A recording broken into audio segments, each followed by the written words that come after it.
What happened?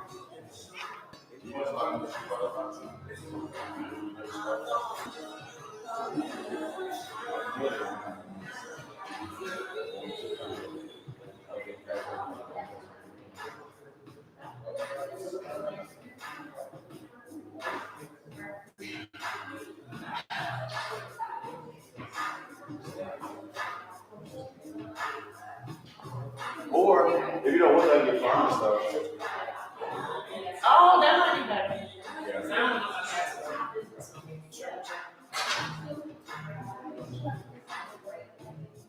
Sure.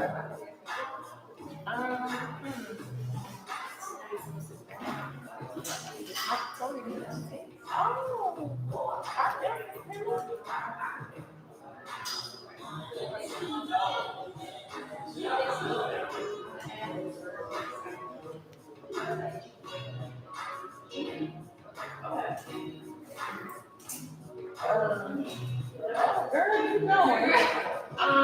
Maybe I stand up.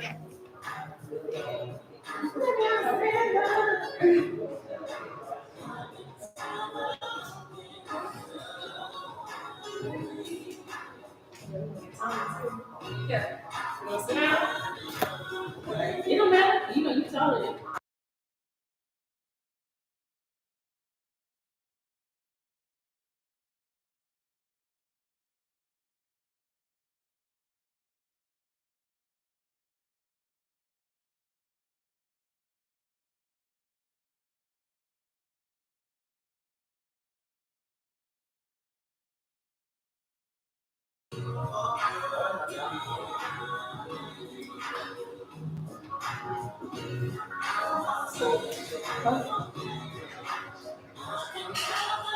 Turn it back on. It's turned off. So you gotta do it's the on button. No, you're fine. You're fine. You just put it on and off.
Real, y'all. Let me tell you. Hey. I mean, in real life, it can be a dance. We can dance if we wanted to. Hey, It's a free environment. later. He may swap out with my mom, but he's gonna come later.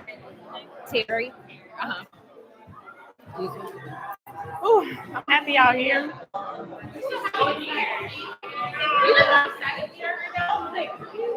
Right, as excited as I am. Oh man, what's going on? What's your name? Jarvis Whitney.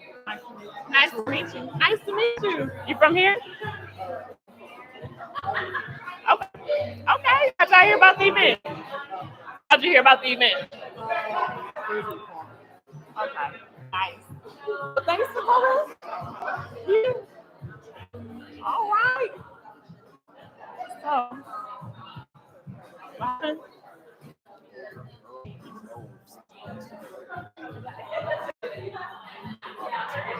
Somebody from Boston that flew in.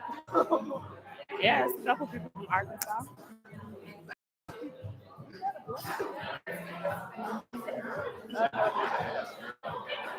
Yes, it's good. It's good. It's on. Huh? Yeah, so I guess we can get some. I mean, we got a few, but who wants this?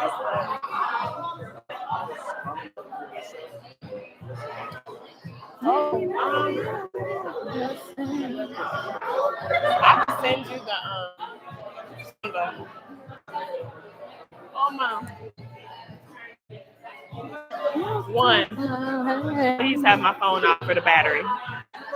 Have my phone off for the battery. So have it up. It was on. Just when you're not no. Battery. 80. Yeah. Let's get started.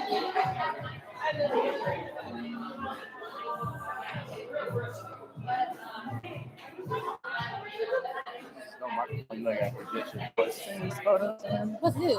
That's for online. All right, I thought this was the mic.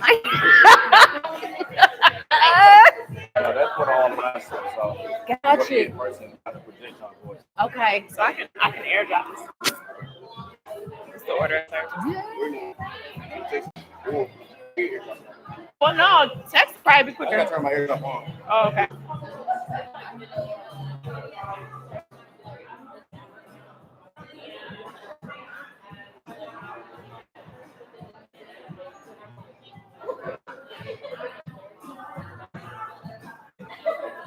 Kickin. Yes. Boom. And if you need to charge it, my charge. Okay. All right. Is this recording? Ah. Yeah. It is. Wow. Huh? Okay. Yep. All right. I wonder if I should stand and talk. I should stand and talk.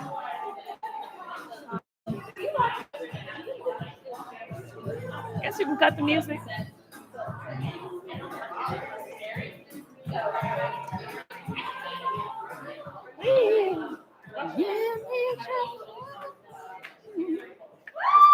What up? What up? What up? How y'all doing tonight? Good, good, good. Well, welcome to the first Kicking It with Whit. Give it up for yourself for showing up. Yeah, so I'm super excited to have all of you here. Question for you: Who traveled to be here? Out of state. Let's start out of state. Okay. Where you travel from? Arkansas. Okay. All right. Where you travel from? Boston.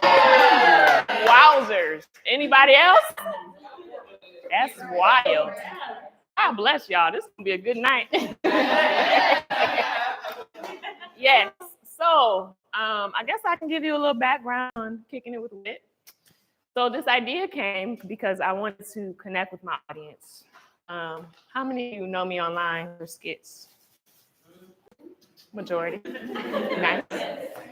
Yeah, so I wanted to just create a safe environment for us to come together, talk, connect, and just have a good time. So that's the intention tonight.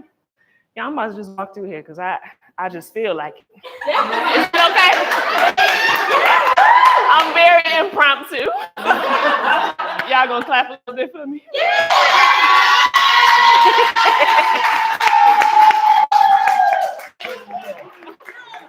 Here's some.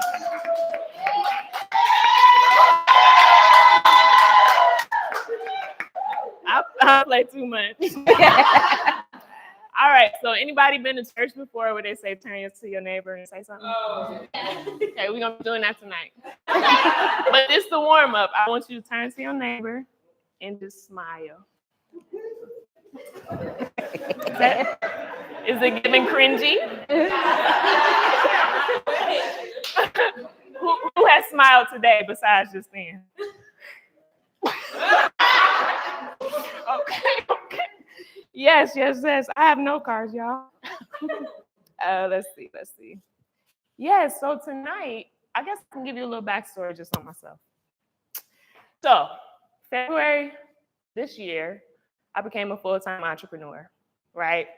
And I was working for the state. These are my state homemades for 8 years, the state of Tennessee. And the Lord was calling me off the job. Yes. He was like, your time, I want that. Give it to me. And so I quit. And I went to the bathroom after I pressed send. My nerves was on 10. It's the whole thing. So the next day I caught COVID for the first time. Yes. I caught COVID with no sick days. Jesus, I had a bunch of them too. And so that was the first time that creatively, I had a block with skits, because comedy skits come natural. And I'm like, it's just a pressure here. I gotta create. Where my money coming from? Mm-hmm. So I had to sit with myself, and I was realizing that mental health is so important with entrepreneurship. So I literally YouTubed how to get creative, right? Which I've never done before because it's natural. And so got some tools. So I'm chugging along. And you know, the thing about entrepreneurship is you need money, right? Right. So you have slow months, you know, and you have a feeling like, what's gonna happen? You know, by faith I'm doing this. Hey, what up? By faith I'm doing this, and it's just a lot of in between. So I was like, I want to cultivate an environment to talk about these things and just get some dialogue going. How many entrepreneurs we got in here? Okay. What, you mind sharing what you do? I have a faith-based apparel brand called Edifying Jesus. Okay. Well, I like that. I love me some Jesus. Okay. You want to share what you do? Barber? Okay. Nice. It was a couple more hands in the back. Or maybe not. Okay. What you want? What happened? Okay. Nice. And then would you like to share, Mrs.? It's me and my brother's venue.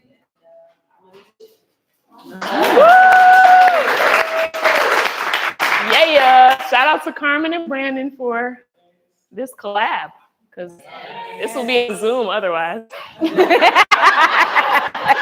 All right. So transitioning. So we have a wonderful guest. We actually came across Tony when me and Carmen was having our first meeting about this, right? So we were in Starbucks talking and just learning each other, and then she walks up and she's like, "Do you do skits online?" And literally in our conversation, we was talking about social workers and like figuring out what guests we would have. So she comes up, and it was low-key divine timing. She gives the card, and she's like, "Yeah, my name is Tony. I do social. I'm a licensed social worker." And boom. So then we was like, "It's giving first guest." Boom. So she gave me a bio. I did. Yes. So Tony Kelly is a licensed clinical social worker who is the founder and CEO of Tony Kelly Counseling and Consulting, which is a mental health practice that specializes in working with women and minorities struggling with depression, anxiety, stress, imposter syndrome, or traumatic brain injuries. I can relate to at least 2 of those. Boom. It's more. Okay. In her personal time, Tony enjoys spending time with her husband and their 2 kids, binge watching crime documentaries, and getting massages. Yeah. You better. Yeah. So y'all help me welcome Tony Kelly. Thank you. All right, how you doing, Tony? Okay, I'm here. Yeah. Nerves and all, I'm here. Yes. So, would you like to share anything with the audience? Yeah. So when I think about entrepreneurship, sometimes I wonder if God really told me to step out. Word. That's real. But so November 2021, I had worked through COVID in an inpatient psychiatric hospital. You can imagine the chaos that was. Got all of my clinical hours, passed my state boards, and I was like, yeah, I got to do something. I don't know what, but I got to do something. And so previous to that, a friend had reached out to me and said, hey, the Nashville Business Incubation Center is looking for some people for their junior board. Would you be interested? And I was like, what I got to do? She was like, they support small businesses. So I was like, yeah, I'll do it. Not knowing that while I was there, I too could take the classes to learn how to start a business. And so I took the classes while also being on the junior board. And so November came around. I said, yeah, they get on my nerves. So let me get up out of here. And so let me go on and get up out of here. And so I started the business part-time because I didn't have capital funding or anything. So I started the business part-time. And then in February, it really got on my nerves. And I was like, let me put in my 2 weeks. And so that is how I entered into entrepreneurship, you know? And so I have been doing it full time for the past year and a half. And it's been testing my faith. It's been testing my peace. But it's also offering me some freedom. So, and I love what I do because I said, if I'm going to do mental health, I want to work with the clients who look like me and I have similar experience with. Because what I don't want is you to sit in my chair and I'm like, yeah, I don't know nothing about that. But what I do know about being a Black woman. I know about anxiety. I know about imposter syndrome. There's a family history of depression. I know the struggles. And so I said, hey, that's who I want to work with. Anybody outside of that, if you want to work with me, I welcome you. But though that is the population I want to serve. And so here I am. Hey. Here she is. Awesome. Thanks for sharing. Thank you. So, y'all know me. Okay, so I got some questions. How y'all feeling? Y'all all right? Okay, welcome. What up, though? Yeah, okay, so we're just gonna hop into the questions. All right. And this is interactive. So if y'all have a, raising hand moment, boom, we can talk. All the things. This is the first time, so it's kind of like a live experience. So we're gonna treat it as such. Boom.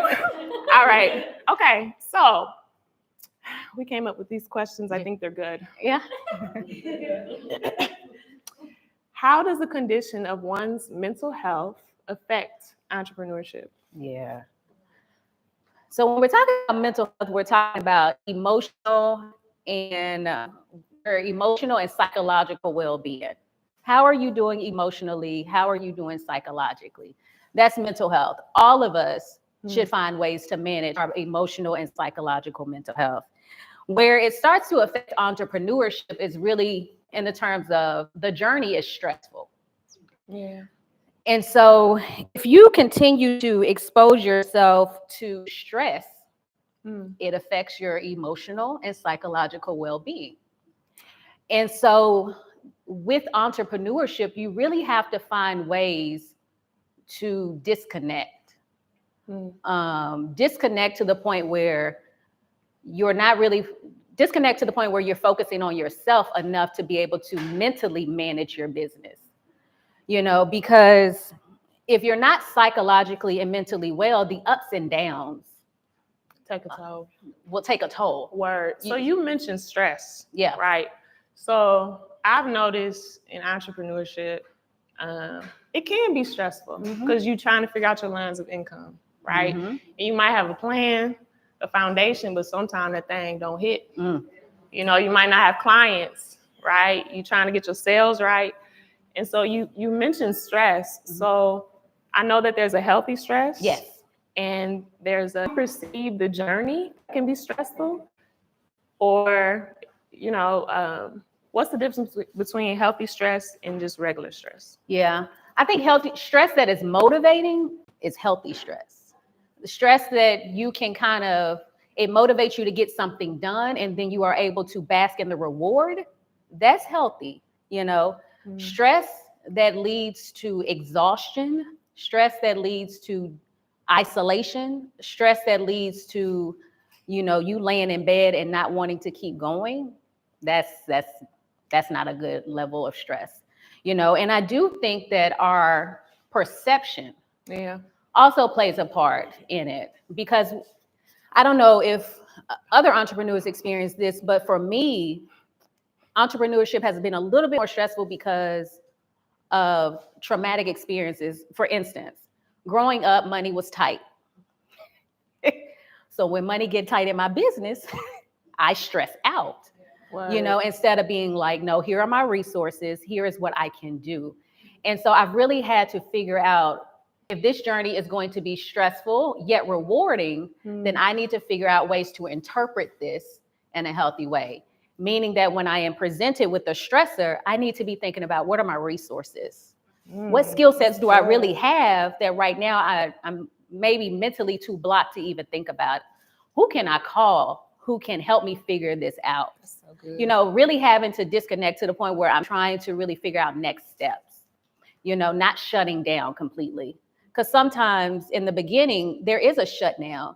Because if we're being honest, women and minorities, we always don't have the access to the funding and the capital that can ease the burden of the journey a little bit, And I was looking at statistics today, and Black women are leading the mark and leading businesses, but we're funding these businesses in the beginning with our own money.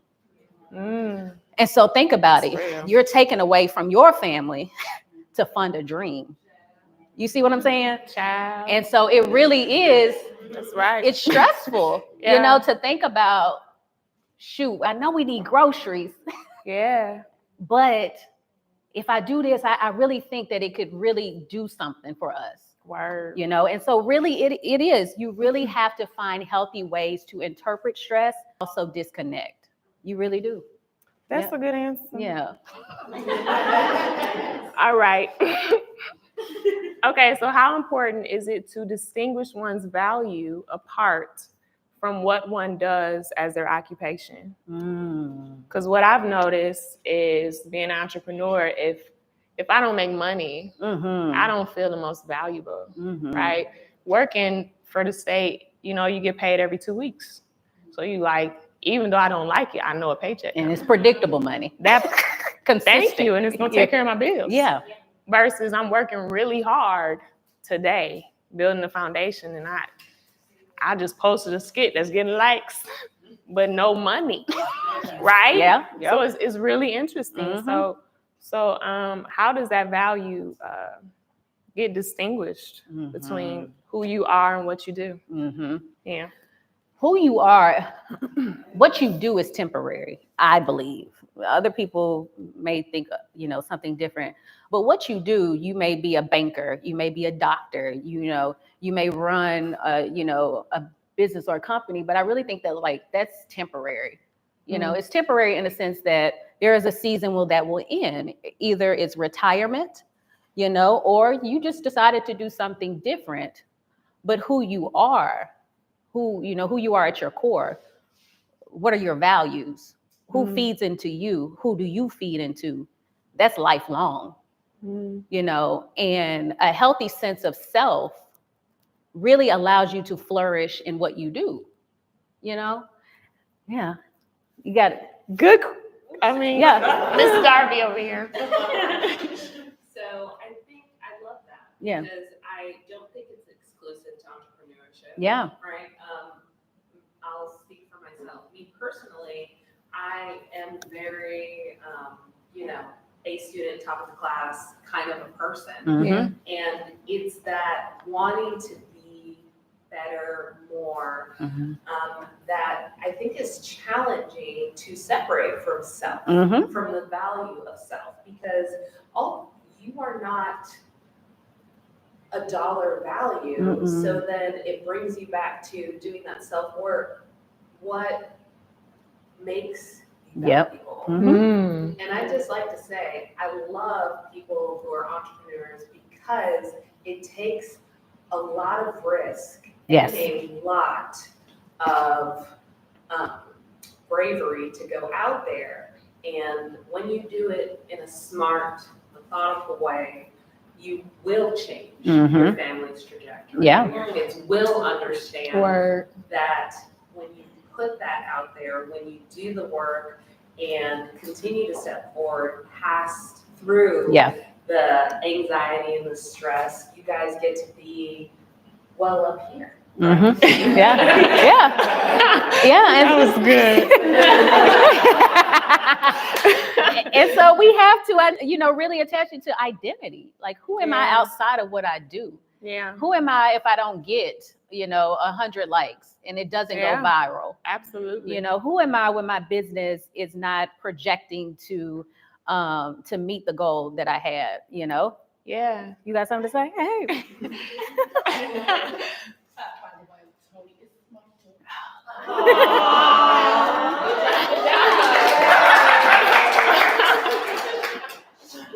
Would you not say that also your value system, and especially today, is being a lot of times we judge ourselves by social media and all these other things that are constantly coming at us. And that will definitely have you like, oh my God, Who am I? she looks so beautiful, and and that I had to for myself. It's like I'm on social media because of that reason. Because what goes in has to come out. You're right. But yes, I think I just want to say it is true, especially in the work that I do with Black women and minorities and just women in general. It's, well, my friend, she's getting married, or they're having a baby, or they just bought a new house, and it can be, and I was telling them, well, you have to look beyond the little snapshot that they decided to share with you. Sure. What we don't know is the journey that it took to purchase that home. Come on, somebody. What we don't know is the years of infertility that they were struggling with to have that baby. Yeah. What we don't know about is, they're getting married, but 2 weeks ago, 2 weeks ago, they were like, I don't know about this, but we done paid these deposits. So, and so you really have to think beyond and look beyond the snapshot that they decided to share with you. What is their story?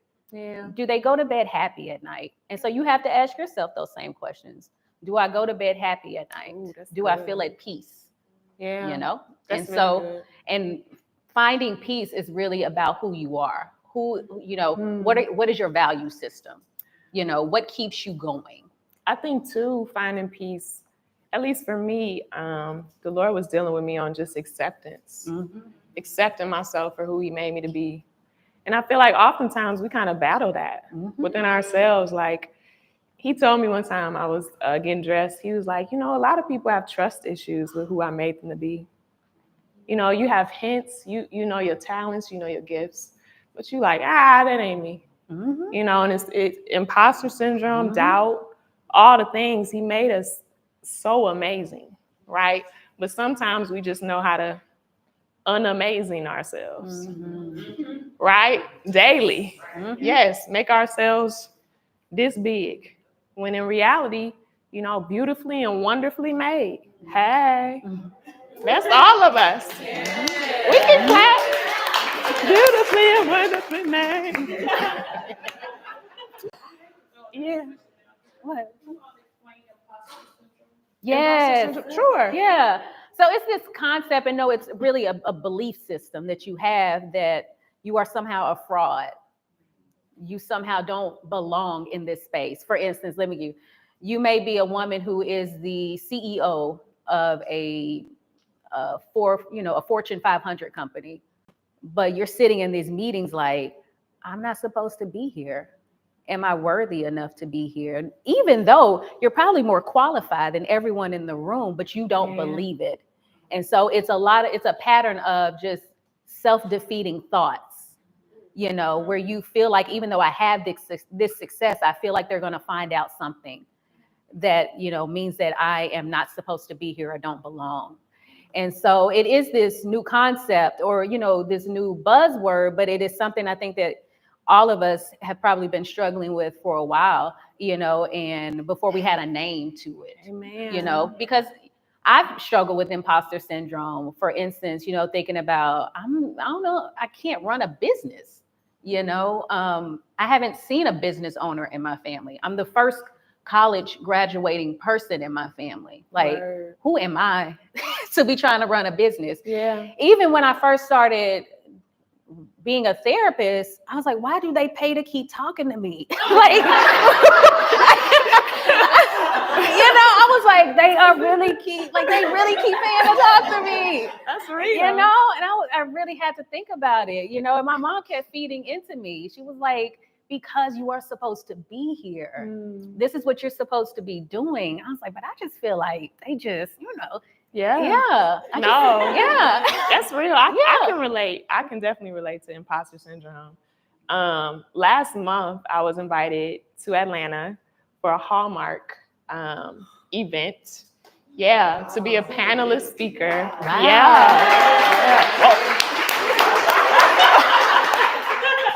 Yeah, and so they're like, Tabitha Brown's gonna be there.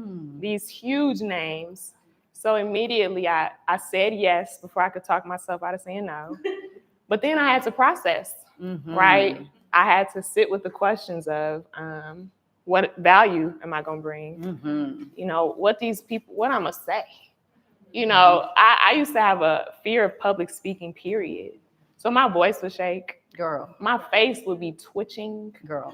I'm like, I know this ain't real. Right? My underarms sweating, all the things. So I literally just had to write down all the things I was feeling.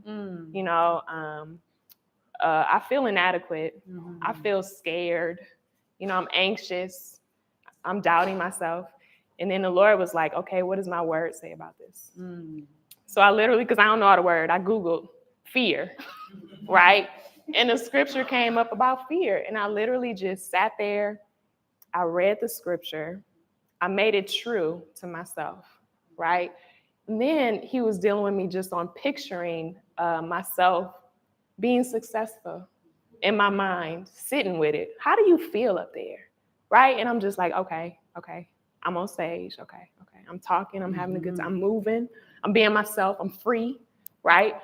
And I did it, right? I showed up to Atlanta being myself. Yeah. Because that's the whole thing too. When you're around like big name people, it's like you could act cool or you could be yourself. So I had a choice. And I was myself. Yeah. Right? And so I was still nervous, but I did it. Yeah. And I think that's what life is about. We fear so many things, but we just do it.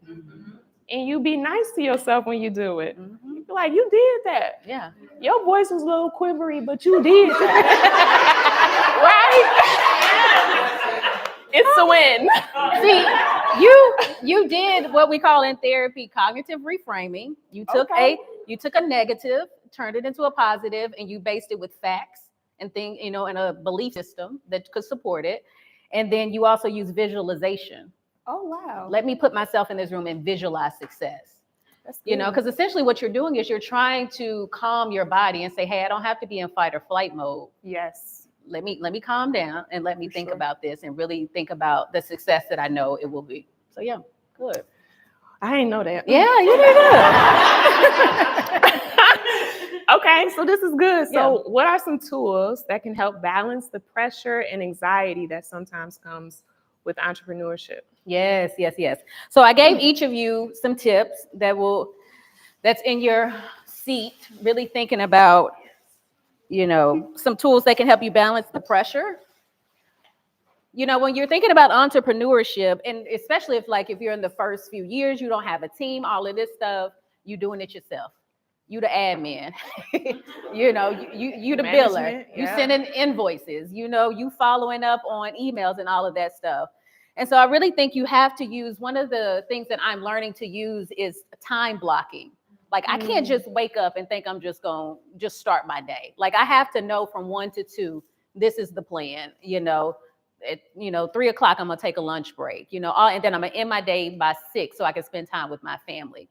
As an entrepreneur, I highly recommend don't just try to wing it. Do not, because what's going to happen is you're going to get that phone call. It's going to seem important, but it's going to take you away from what probably has a little bit more value at that time.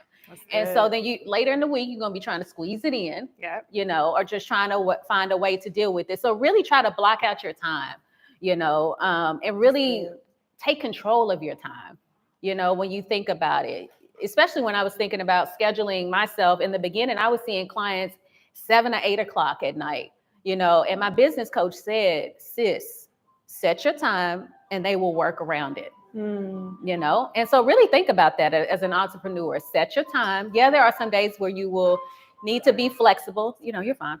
That you will need to be flexible, but set your time and work around and have people, you know, really work around that.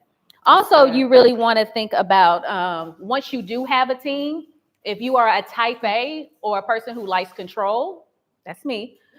How many type A's we got up in here? Yeah. You got to learn how to delegate. And the way that you delegate is, you know, when it's just you need to be writing out system processes. How do you do X, Y, and Z? That's so when good. you delegate, you can coach them how to do it and they will make it their own. But at the end, the result will still be the same, you know. Carmen, you got something? Yes, I'm not a type A at all. But can you talk about type A personality for people who do? Because I like things to be a certain way. So I do that sometimes. But can you talk about how do we relinquish control? If we're going to delegate, we're going to trust our friends, you know, whoever we chose to do that task. But can you kind of give us some tips on making sure that when we choose that person to do it, that you may coach them, but at some point we'll take our hands off of them and let them complete that task. Yeah. Oh, yeah. good.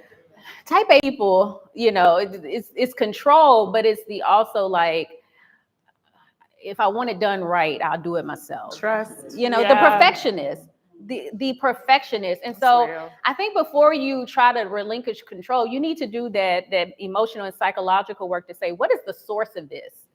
Why do I feel like I need to be in control? You know, and for me, it was a sense of, again, feeling like I had to do it all, being the oldest child, you know, and me and my mom growing up together, you know, and I was in control when she wasn't at home, you know, Right. you know, but really thinking about, you know, that was the source of my control, you know, and so if you can really think about the source of your control, you can kind of coach yourself and tell yourself, hey, does this align with the vision?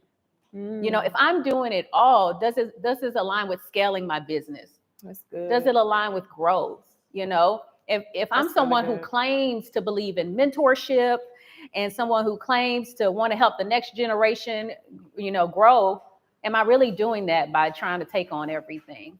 You know, and so really just starting with what is the source and really slowly relinquishing, you know, because, you know, some people will try to relinquish everything and they freaking out, you know, especially if something don't go right. But, you know, start with the small task, you know, the simple task, and then build from there. Because at the end of the day, if you're an entrepreneur, you want your business to make money when you're not present, you know. But if you're having to touch everything, and if you're having to be present at every moment, is it really making business in your absence? Yeah, so you're really working against your goal, you know, and so really thinking about it from that standpoint. Yeah, I think that's really good because for me, I'm very specific and I can be analytical when it comes to certain things, and just presentation. Yes, you know, and so I think, like you said, what's the big picture, and where can you loose your hands? Yes, right, because you do need a team ultimately. I'm still figuring that out. Yeah. Yeah. And then the last tip that I wanted to say is, as you are blocking out time, block out time for self-care. Block out time to go get your hair and nails done. Block out time to go to lunch with that friend. Block out time to work with your business coach. That's good. Yeah, block out that time. We got an interjection. Yeah, go ahead. Okay, good. So how does one measure your expectations when you're starting a business? Because you jump into it with all of your hopes and dreams, and the way we see things happen so quickly right now in society, you expect to put in, get out immediately, and it doesn't happen that way. Yeah. So how does one balance and measure the expectations to know when to keep going and when to stop? That's so good. It's a good question. That's a really good question. Yeah. Ooh. So as I'm thinking about it, because I was struggling with this myself, really having to think about, first of all, have I revisited my business plan? Did I create a business plan in the beginning? And if I did, let me revisit that business plan to see, hey, has this happened? Has this happened? And has this happened? And if so, okay, what did I do well in order for this to get accomplished? If not, then going back and really analyzing what could I have done better? Really thinking about analytics, numbers, and really thinking about it from a strategic place in terms of, hey, did I really strategically plan for this and work towards this? And if so, that may be a sign that, hey, yeah, I can keep going in the absence of, it may not show in terms of money. It may not show in terms of, traffic to my website, but I really think that if I tweak this, then I can keep going, and then I think one of the things that I've been struggling with is like, I want to keep going, but what are the influences that are stopping me from really seeing the success that is really happening, and really having to analyze it from that viewpoint, What about you? Yeah. What have you seen in terms of? No, I love what you said. I think practical steps are vital. Yes. Right. In a business plan, figuring out your foundation. Yes. That's honestly where I'm at. I'm still figuring out my foundation, just transparently speaking. But I think too, examining your why. Yes. Why are you starting? Then you get an answer, then say, why again?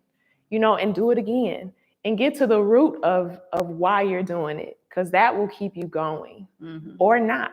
Right? Because we won't get results all the time naturally. Yeah. And for me, I think discovering just parts of myself and what I can serve people with has been the juice in my life. So comedy, clearly, the Lord just made me like this. So it's like, okay, it's for the one. Because that's the thing too. I remember, so I've been doing skits since 2015 online, right?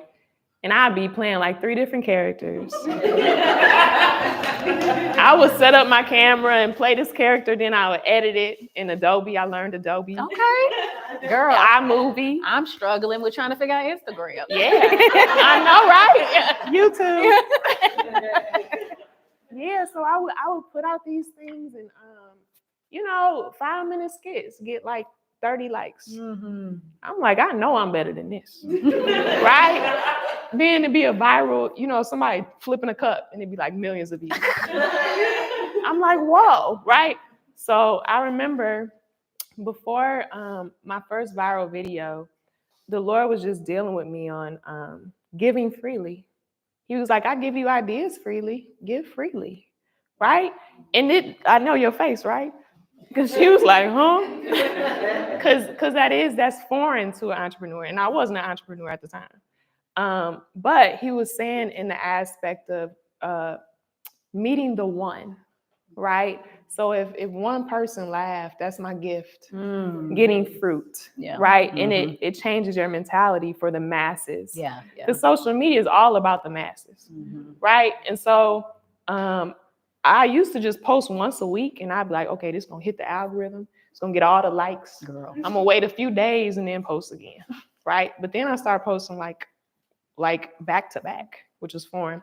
So then my first viral video was me praying for my husband in my car, super basic, one camera. And I was literally just being sarcastic. I was like, Lord, put me in a place to be found looking wifeable. Right? Not wifeable. Wifeable. And that's now a brand. Right. I created a wifeable brand. And so what I learned was, because I text my best friend, like, what you think I should do? She was like, you gonna post it? I was like, people don't even know I'm single. Like, they're gonna think I'm desperate. So, but I posted it, and so many women felt the same. And so what I learned was, in the space of vulnerability, transparency, and authenticity is where your juice is, right? Where you're truly yourself.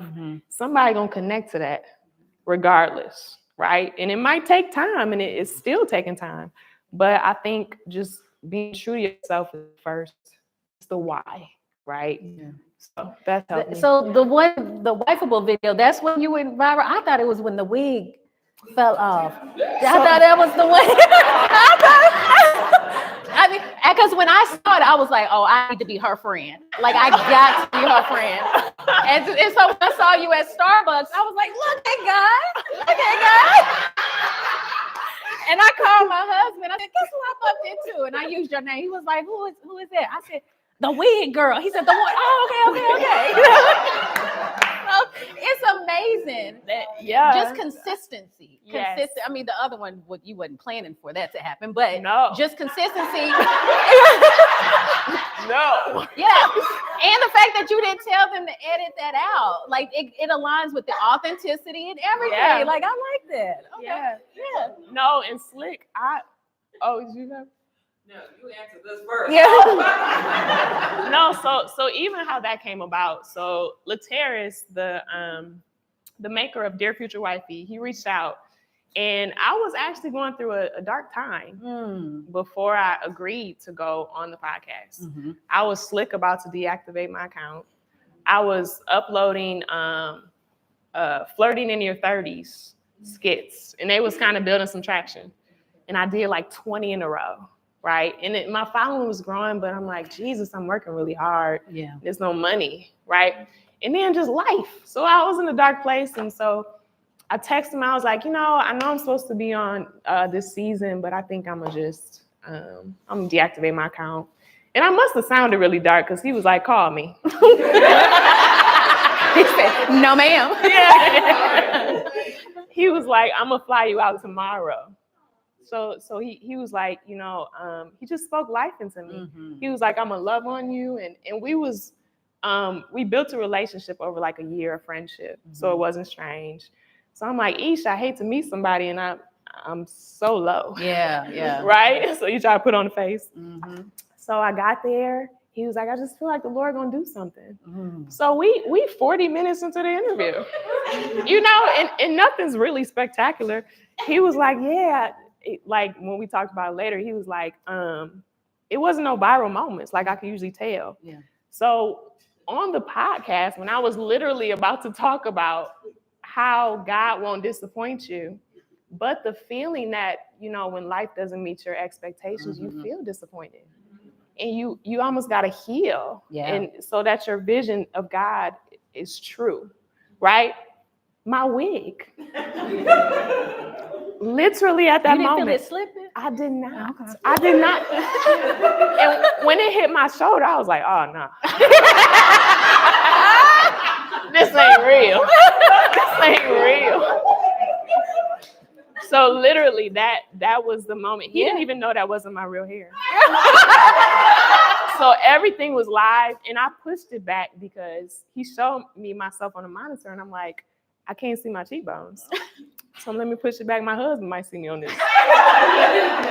And so that moment happened, and I'm really humble. So I just picked it up and put it back on, And so that what the Lord chose. Yes. And I've been doing skits since 2015. Wow. Right? Yeah. So I think that speaks to God's creativity and how he decides to promote you and put you in front of, because Snoop Dogg, like the Shade Room, amounts of people I never thought. It's probably at like 150 million views today. Wow. So I don't know where we was at. Yeah. Oh, yes. Speaking of, right? Yeah. Different moments Yes. that have changed your guys' lives. So how do you guys celebrate your success, maybe as a part of self-care, or acknowledge that something has changed in your business or / in your life? Yeah. You know what I mean? Yeah. That's a good question. So you said July, you was going through a dark time. Yeah. I too was going through a very difficult time in July and August, where my body became riddled with anxiety to the point where I was just laying in bed, just crying. And my husband, he, poor thing, didn't know what to do. And I was talking to my mom. I was like, I can't keep doing this.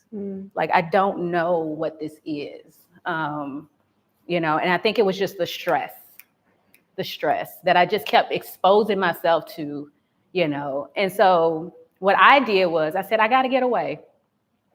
So this birthday, I went to Detroit to visit family. Just me. Me and my mom. We caught a flight together and went to visit family and to see a friend who was having a baby shower in Flint. And that's when I knew. I was like, I just need a reset. I just need a reset. And afterwards, I asked myself, now, how am I going to celebrate the small wins? Because I truly believe that my body shut down because I was only prepared to celebrate the big wins. And because the big wins were not happening, I became so discouraged to the point where it's like, I can't keep doing this. So I said, I've got to celebrate the small wins.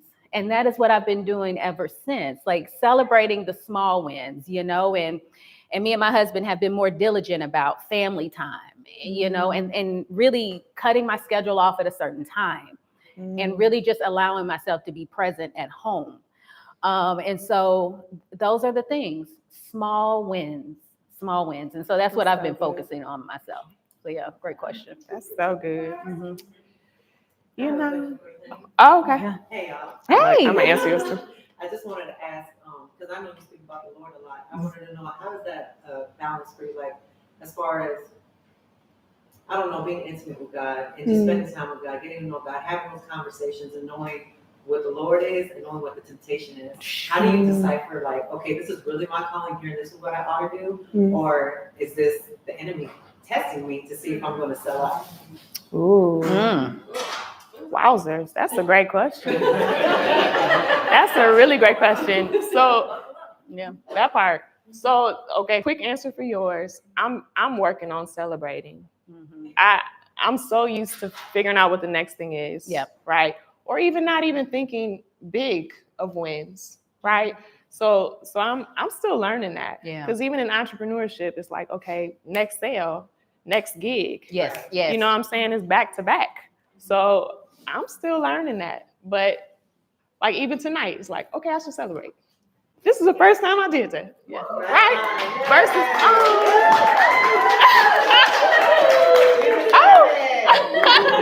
Arkansas, yeah. So it's a process, but it's a blessing.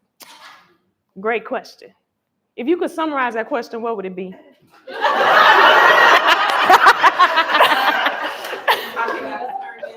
In prayer and give God and time for the Lord, how can you determine and decipher what is meant for you through the Holy Spirit or what might be your end, what might be your end? How do you determine, like, okay, this is the goal I'm going to go for? There's no strings attached. Because what I'm saying that in this perspective of this world is evil. Yeah.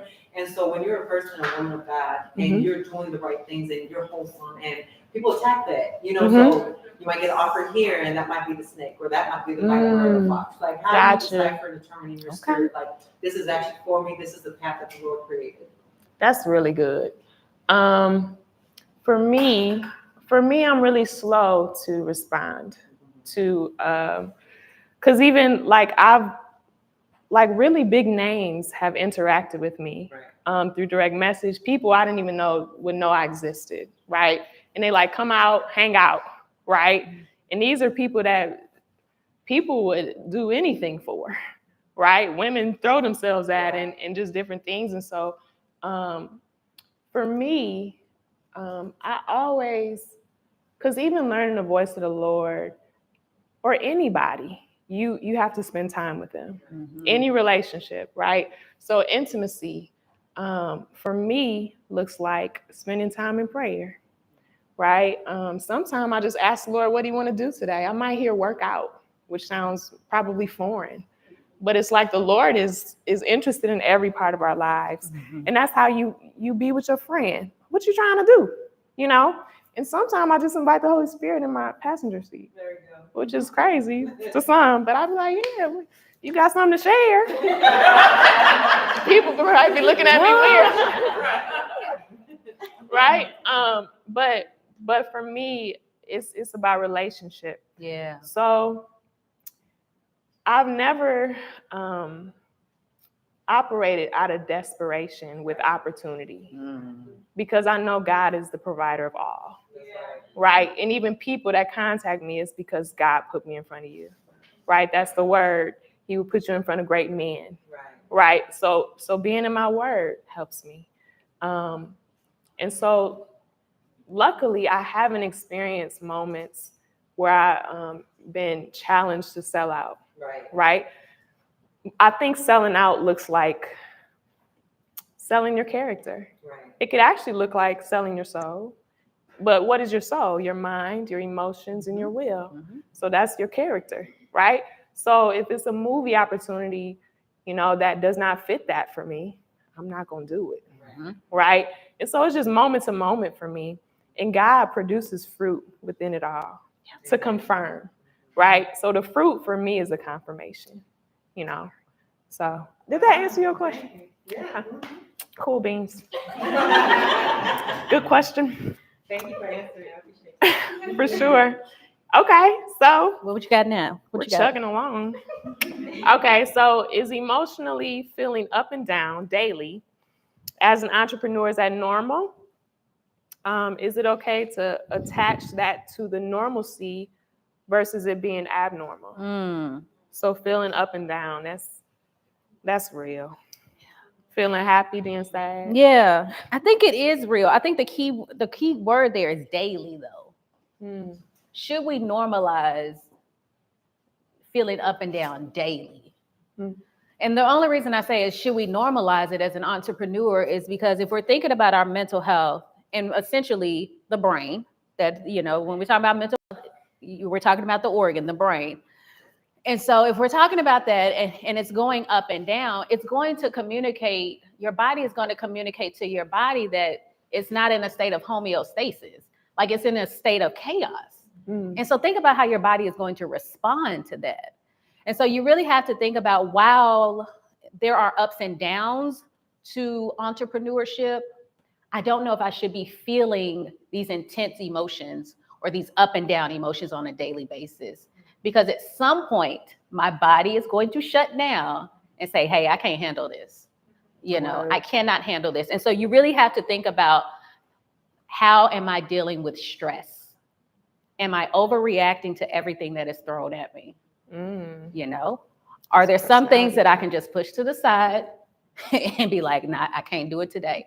And so that's really, I guess it's the daily, weekly. Yeah, you're gonna be happy this day, but then you're gonna, feel stressed out this day. But I do not think it is healthy for us to normalize ups and downs on a daily basis, because we want to keep our body at a state of equilibrium, And so I think the best way to do that is really thinking about stress management and self-care, And so, I mean, it's normal to have ups and downs as an entrepreneur. It's normal to have them daily, but how are you responding to them? That's good. Yeah. Okay, I have a question for everybody.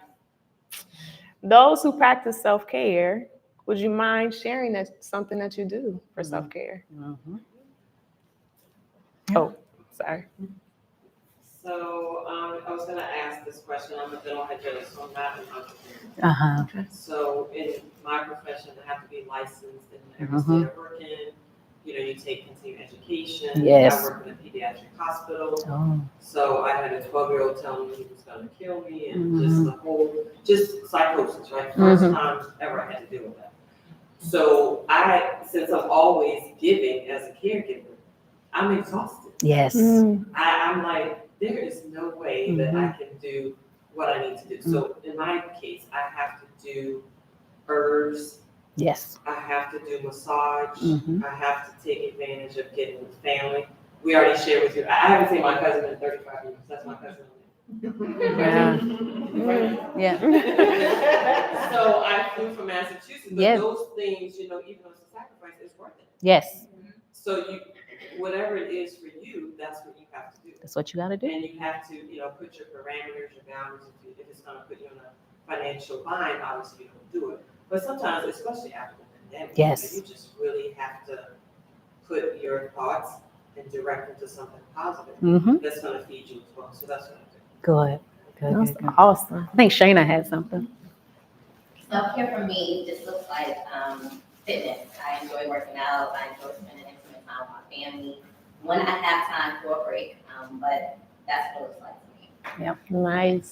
What form of fitness? Weightlifting or running or? Running is therapeutic for me, so I enjoy running outside, long trails. I did my first half marathon in 2015. Yeah, Go, girl. That's good for me. Yep. I could tell by your face that you run. Nice. So I'm a pastor, Wow. and I've come to realize that not only is counseling critical, but I think that people need to start viewing it the same way that we view Planet Fitness. Yes. Yes. Like it has to become a normal part. It has to be a normal part of our routine. Keep our mind, our heart, all that stuff healthy. That's so good. I think it's Normalcy. beautiful she said that too, because I work with, a lot of Christians who Don't subscribe. They will pray their way through. They will, and you should, but God gives people talents for a reason. And tools. Yeah. And so the same way you go to the cardiologist is the same way you need to speak to a therapist and manage your brain. And so you can have Jesus, prayer, and therapy. You need all three.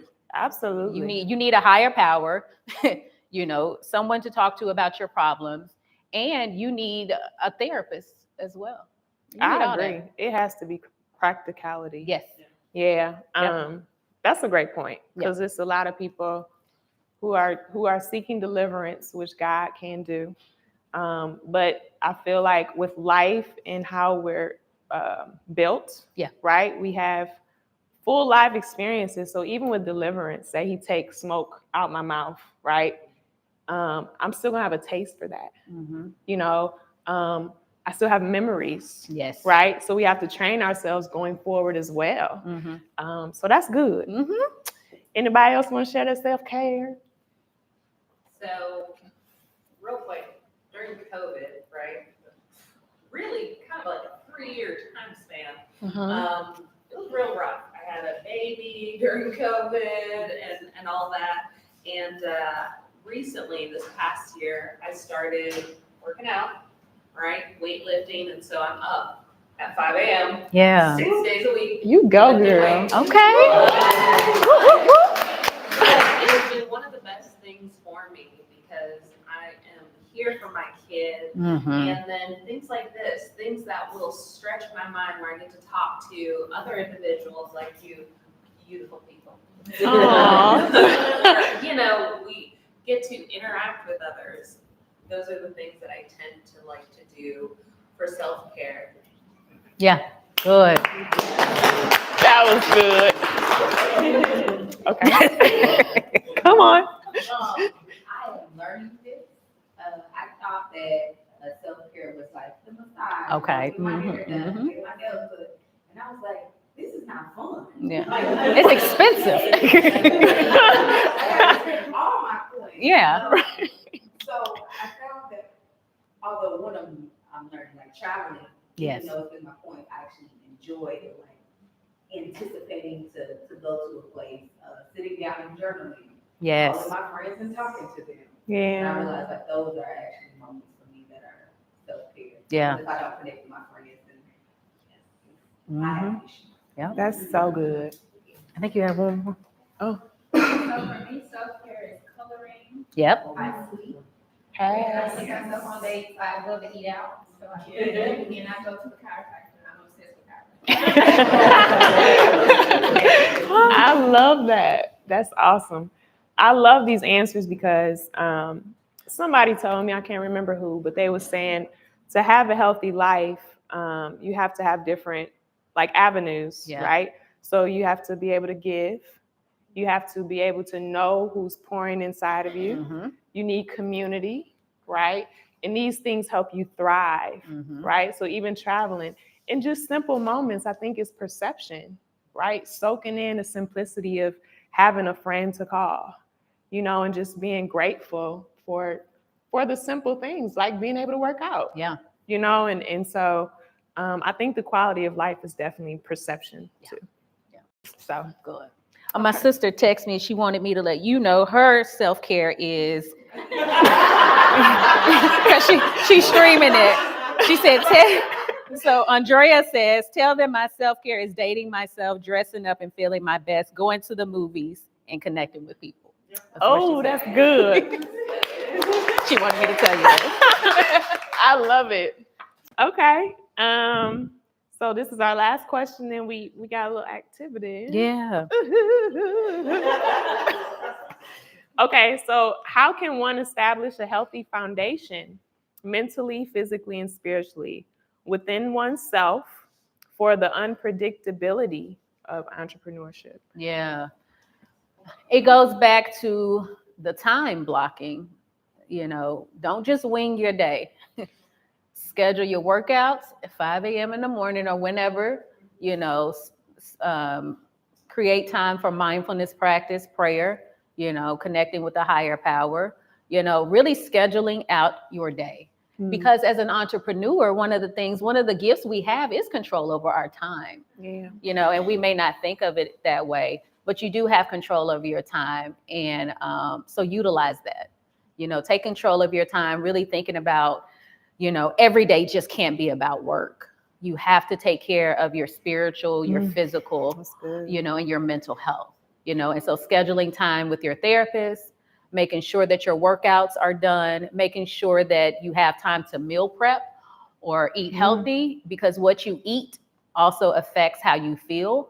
And so really just thinking about, let me approach this from a holistic approach. You know, since I already have control over my time, let me do that. And so let me incorporate each one of these areas of life in my schedule, knowing that things happen and you will need to be flexible. But at the end of the day, if you do it more times than not, then how will you feel during this journey? Yep. That's good. Yep. Time blocking. Yep. No, I literally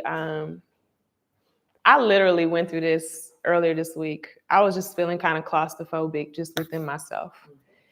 And it was because I was connected. I wrote out, my mom was like, write out all the things you connected to. It was like 10 different things that I might get contacted about during the day. And I wasn't scheduling time. So I might talk to Carmen because this was coming up. And then I might talk to Zach, my partner Zach, for the Whit series. 2 back-to-back calls, and I'm supposed to be on my computer, right? So I literally had to go to my iPhone settings and put do not disturb for my work schedule. Then after, I get a little personal time, you know, and I get a couple names that get to come through. But that's so important because you be all over the place, Girl. right? Mentally. And then you feel like, what did I do today? Not a thing. You know? Yes. Yeah, and we have to really, just because you're busy don't mean you're being productive. Come on. You know, busyness doesn't always mean productivity. And so really thinking about it from that way, let me be productive, you know, rather than just busy, you know, so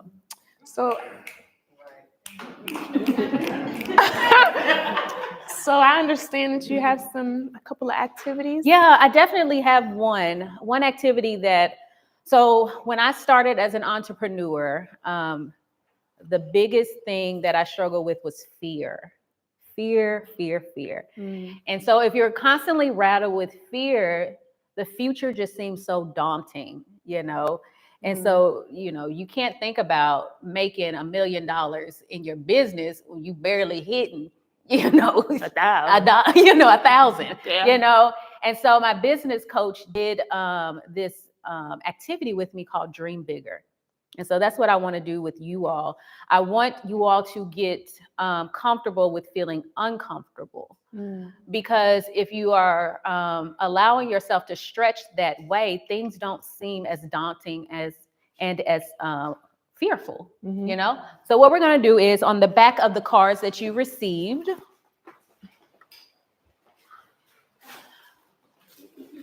you're going to think about life in the next year. Life in the next year. And so what I want you to visualize, what do you want life to look like in the next year? You know, how much do you want to make in terms of income in the next year? What do you want things to look like on an intimate relationship in the next year? Just allow yourself to dream about what you want the next 3 years to look like, you know? So in 3 years, I want this to have happened in my life. So I'll give y'all about a minute or so, or a few seconds. Oh, I need more. Yeah. I need more than that. Okay, I'll give you about 30 seconds then. 3 years, what we want life to look like. So we can focus on finances. Yep, finances. Personal relationship, Mm-hmm. and maybe recreational. Okay. Minor. Yep. Yeah. Those 3 areas the next 3 years.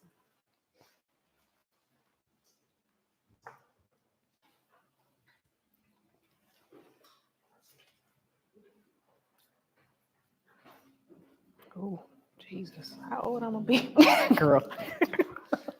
36. All right. Y'all there?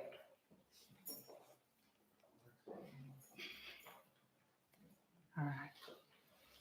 All right, you see your list. Seems comfortable. For some, it may or may not seem attainable. Now, I want you to scratch out everything. Yes, scratch it out. Scratch it out. All right, everybody gonna get good. Yeah, just scratch it out. Scratch it. It was getting good, but it's about to get better. Yeah, cross through all of that. Same 3 years. Take it a step further. So if you said you wanted to make 6 figures, take it a step further. If you said you wanted to be married, describe what type of marriage you want to be in. You know, if you say you want to travel, how many places you want to go? Like dream bigger than what you wrote down the first time. So get more details. Get more details. Take it a step further. Get out of your comfort zone. Ooh. Don't think about how you're going to get there. Just allow yourself to dream bigger.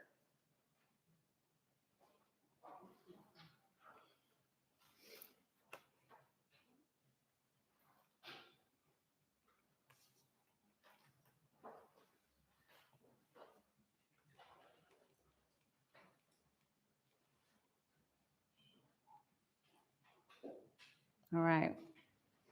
Can I have a little more time? No. All right. Anyone feeling uncomfortable yet? Okay. No? Okay. Scratch it out. Scratch it out. Scratch it out. This final time. Take yourself to the limit. Dream as if you have never dreamed before. Don't second guess how you're going to get there, but what do you want the next 3 years to look like? Where you are going to feel at peace and you are really going to feel like you are walking in your purpose. I'm gonna leave more time for this one. Okay, I'll give you about a minute then. Okay, appreciate you. 60 seconds. So dream bigger. Dream bigger than the first 2. You cannot repeat anything that you wrote down the first 2 times. So if you wrote down 6 figures the first 2 times, you cannot do it the 3rd time. Allow yourself to get uncomfortable and stretch yourself.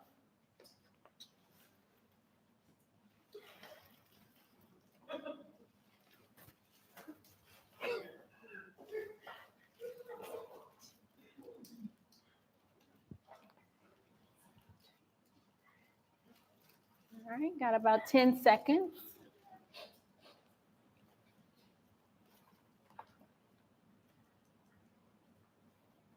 This is fast. I need a little more time. Y'all good? Okay, you need another minute. Okay, you mind? Okay. We only covered 3 areas. I know, right? I know. Okay.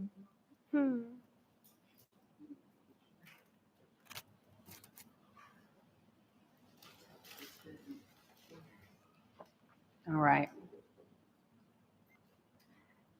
Looking at your list, how many of you limited yourself the first time around? Yeah. Yeah. You limited what you could want, what you could do, what you could have. And then that second time around, how many of you still limited yourself? Yeah. Yep. The third time, were you all able to stretch yourselves? Yeah. And so that's life.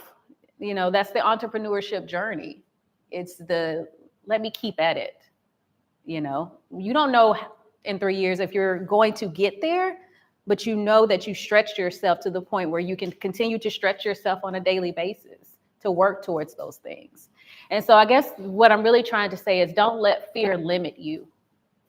Don't accept just breadcrumbs, when you deserve the entire loaf, essentially, And so that is what I want to leave you all with. Fear would limit you in so many different areas.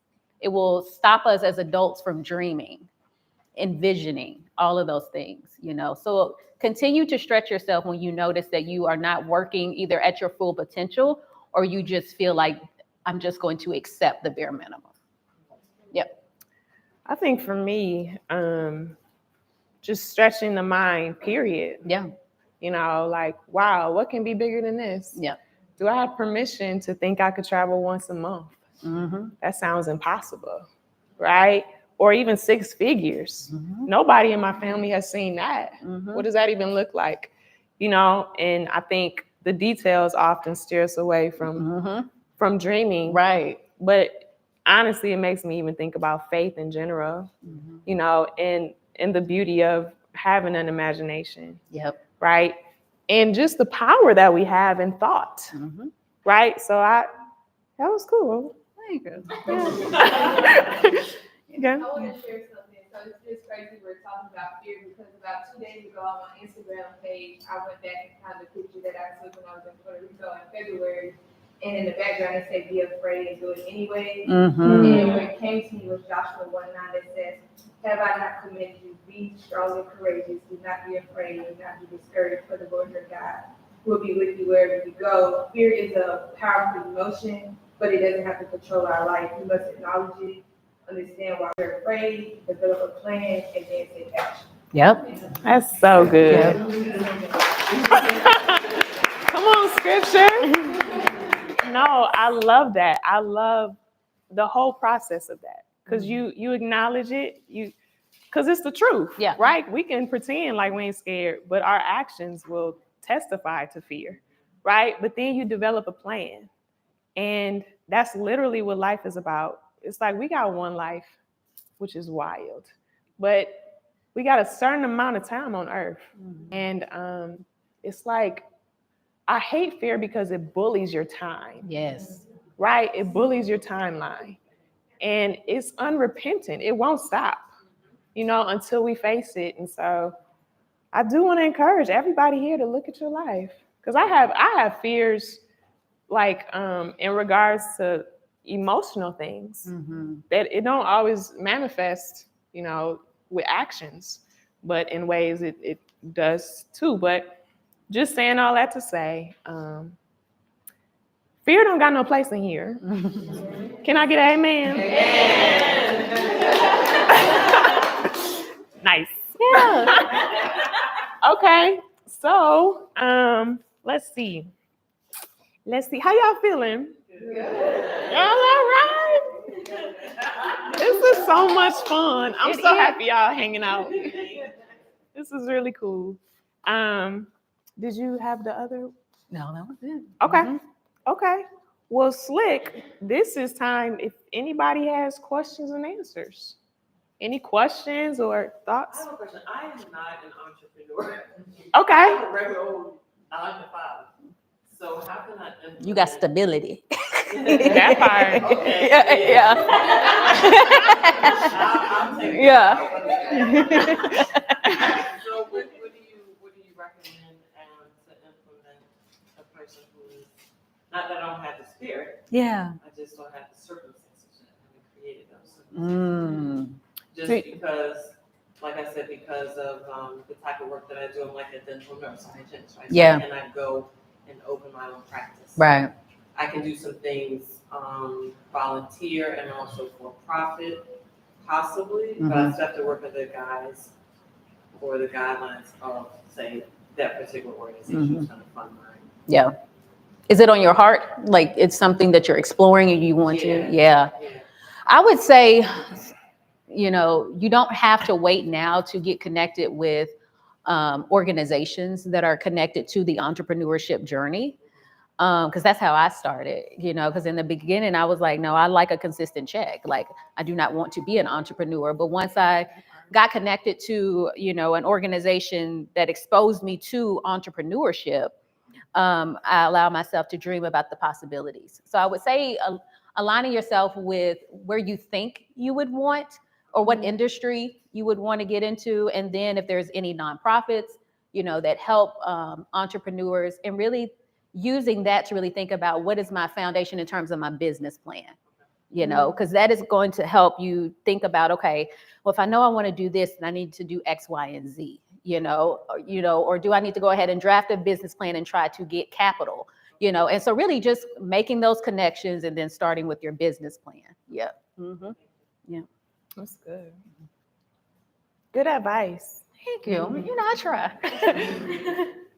Okay, look, this is something that I'm working on, being vulnerable and authentic in all spaces. I'm comfortable in spaces that I'm used to, around friends, at church, even if it's like something that I'm hosting, or if it's like something that I'm leading, I can be vulnerable with people. But when I go out loud or in other spaces, I guess my question is, how do you continue to be authentic and vulnerable? What is the practice or thing that you can do to get yourself prepared to do that in all spaces? Yeah, that's a good question. Great question. It's a great question. Yeah. As I was thinking about preparing for this, because I struggle with anxiety, and it's kind of, I think after 2020, it became performance anxiety, like just scared of being in spaces where I felt like I was going to be judged. And so in preparing for this, I was working with my therapist, and she was like, get to the venue an hour or so before it starts, walk around, you know, and make sure you mingle. And so you really have to allow yourself to continue to push yourself to be out in those spaces. And then also thinking about, I had to really challenge ego. You know, I'm thinking everybody looking at me when 9 times out of 10, they're not even worried about me, except for like this, because y'all are, you know, looking at me. But other than that, like, it's really not about me. And so in preparing for this, I was drawn to Jeremiah 1 that really talked about, I know the plans I have for you and all of those things. And as I was talking about, you know, to my therapist, she was really saying how you really have to take control of the mind and really allow yourself to be like, this is not a necessary space to use fight or flight, you know, like, and so when I connected that to Jeremiah, it was like, okay, I don't have to be in fight or flight mode, but let him to use as a vessel. And that's really how you can align yourself in terms of, you know, when you go into social spaces, how does he want to use me, you know? And, you know, what vessel, you know, can I be, you know, and do I need to keep pushing myself? Because you especially when it comes to socialization, you have to keep exposing yourself, because if you don't, then you're going to train the brain to be fearful of social spaces, you know? And so it's like the way to fight against that is to keep exposing yourself, but also aligning yourself with, why am I in this space? And what do I want to bring to the table? You know, and so continue to push yourself and to recognize that anxiety is a human response, you know, but we don't want it to debilitate us, you know, because even really thinking about this, it was in October, I got asked to speak at a church, So I got asked to speak at the church, and I was like, okay, I can do it. When I tell you, I got on stage and almost asked, was there a doctor in the room? Because I really felt like I was going to fall out. Wow. And so in preparing for this, I was like, what I don't want to do is to get up here and have that same experience. And so I had to keep, talking myself through, visualizing what this space would look like, how I would feel, and really thinking about what message did God want me to bring to everyone else? Yeah. Really, again, taking my ego out of it. It ain't about me. It's about what I can do for you all, and how I can help you all in terms of mental health. So yeah. That's good. You're welcome. I would love to add on. I think, I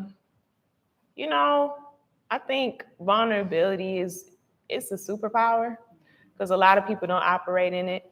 And it's ultimately what makes us human. Yes. Right? Because everybody trying to put on an exterior that makes sense to the public, right? And we wear masks, right? But as soon as you take yours off, people be like, oh, I look like that too under there. And like she said, pushing yourself, figuring out what your purpose is. Even this, right? The inner being of me would love to just dance with all of y'all and just get a party started because that's just who I am, right? And I love for people to feel comfortable, but I'm like, these are strangers too, right? I don't want to make people feel uncomfortable, but it's figuring out that balance within yourself and showing up and giving yourself freedom to show up that way, right? And not judging yourself. Because I used to judge myself for vulnerable parts of me. Like, you shouldn't feel that way. Why you not tough in that area? I almost like condemning myself for my truth, all within myself, right? And it just stops you from being free. Yes. So, yeah, I would just say acceptance is always the first step. Yep. Yeah. Not a question, but it's just a statement. For a long time, I think for myself, I struggled with learning how to be authentically myself in various settings. So for instance, I'm in corporate America, I have to put on my corporate hat. I'm in law school now. So I don't get to myself, I don't get the same passing that my classmates who don't look like me get. So I have to show up in another light, just so I'm not judged. So what would you say you would recommend as suggestions for learning how to show up as myself without having in the back of my mind feeling as if I am judged, because I can't be too authentic, I can't be too urban, I can't be too, because you are judged by that. So I'm learning how to kind of grow through that and say that it's okay for me to be authentically myself in every setting, but it is challenging because I know that I don't get the same respect or I'm not viewed in the same light as a counterpart who's not a color. Yeah. That's so good. You want to take that first? Holy Spirit, what you got? You want to take that first? That's so good. That's a real question. I think because code switching is real, girl, and it gets people into doors that being authentic, unfortunately, sometimes doesn't. I think because there's a social norm and expectation in corporate America, it's like it sucks, but it's like the standard, right? And I think being a Black woman, sometimes our presence is default strong, which is beautiful. It's what makes us who we are. But it can be intimidating, right? So it's that dance between being who I really am, and I could really help y'all as a superwoman. Y'all don't even know, because I'm being what you all want me to be, right? You got an answer? I don't want to interrupt you. Okay. You're flowing, but when you're done. Okay.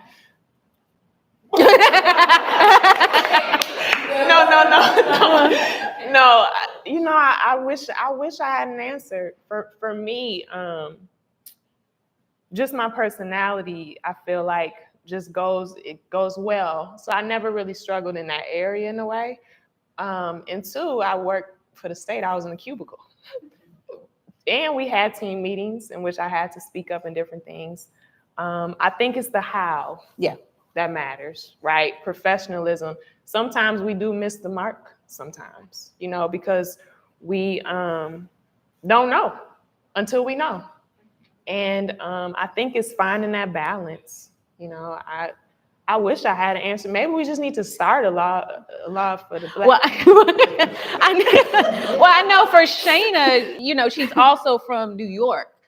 So she's down here in the South, and That's true. yeah, and so when I first met her, I was like, oh, she's straight to the point. Like, this is what she do. And so, like, I had to get to know her. But what I love about what you said is you allow yourself in certain spaces to recognize that, yeah, I may have to ease up a little bit, but I'm not going to ease up for y'all completely. Like, I can't manage your discomfort. I cannot manage your discomfort. So I'm going to show up in the spaces that I need to, and authentically, because at the end of the day, when I show up authentically, I get things done, you know? And so it's but also keeping in mind that if people want to have open dialogue about their discomfort, that's fine, but I can't keep switching up for y'all. You know, I cannot keep doing that. So it is not your job to manage their discomfort. It's your job to be yourself, you know, and then let other people figure it out. Yeah. I really got to say this because I feel you on several levels. And in my organization, I'm in a bit of a leadership position, so I've had to step in and out. And what I have learned is I almost have like an alter ego sometimes. I call her Maria. Her name's Maria. Well, because I'm Hispanic, like that's how I grew up. That's my mom, and what I have done that's been successful is I've told my counterparts about Maria, and they've seen me turn her on and off, and it is now like, we need Maria, please. So it's become a positive thing. And a space that many people don't understand, but in many situations, especially, well, I'm guessing, as a lawyer, where you will need to be exactly who you are. And there are a lot of people who cannot be that. Yes. Come on. And so then it becomes like, we've got a secret weapon. Right. And I'm gonna need you to bring her out. Right. So that's what I found that has worked for me. So That's so good. Yeah. I love that. Well, we got another one? Okay, so what was the defining moment that you guys decided I'm gonna be set free and get out of corporate America and become an entrepreneur? Mine was COVID. Mine was COVID, and just recognizing that, first of all, I was not one of those people who took pride in being an essential worker. Like, when people call me that, I got like a whole attitude. I was like, I don't care nothing about it being essential. At the end of the day, like, y'all are getting on my nerves. And so it was COVID, and it was because I just felt like I was not valued. Like, you want me to show up so that you all can continue making profit, but you all are not doing the necessary things to keep me safe and to minimize my exposure to COVID. You know, and so for me, it was that, and it was like, okay, I gotta get out of here. And it was, me and my husband trying to be teachers when we not trained to be teachers, because the kids, were at home, and then, going through job changes. And it was like, I need flexibility in my time. Like, I can't continue, even though I understand in corporate America, you have to request PTO and those type of things. But like, if my child is sick, I don't need you asking me like, well, can you ask? No, I need to take off, And so it was really just the desire to have more control over my time. And it was also burnout. I just got burned out. So that was, the moment for me. I was like, I got to try something else. So yeah. That's real. Yeah. So I mentioned that I worked for the state since 2015. Got my little ranks up, became an MCS3. The state love putting that 1, 2, and 3. I know, right? on a title. But for me, I didn't feel fulfilled. I didn't fulfill. It was, every day was becoming a struggle. Like, I would film skits on my lunch break, and then I I started getting like promo deals so I could save a little cushion. And so I was noticing that my passion wanted to take my time away from my regular job. And so the Lord was like, I want more time from you so you can create more, you know? And so last year in November, he started dealing with me on that. And then he gave me the date of February 28th. So when February 14th came, I'm like, 2 weeks in, it's about to get real. I didn't even know you had to make a letter to leave. So I Googled it and I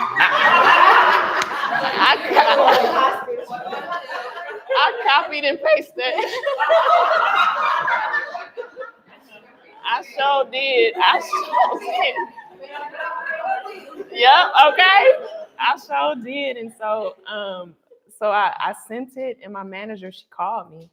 She was like, oh no, what's up? I can't believe, so I just told her. And she was like, I believe in you, you could do it.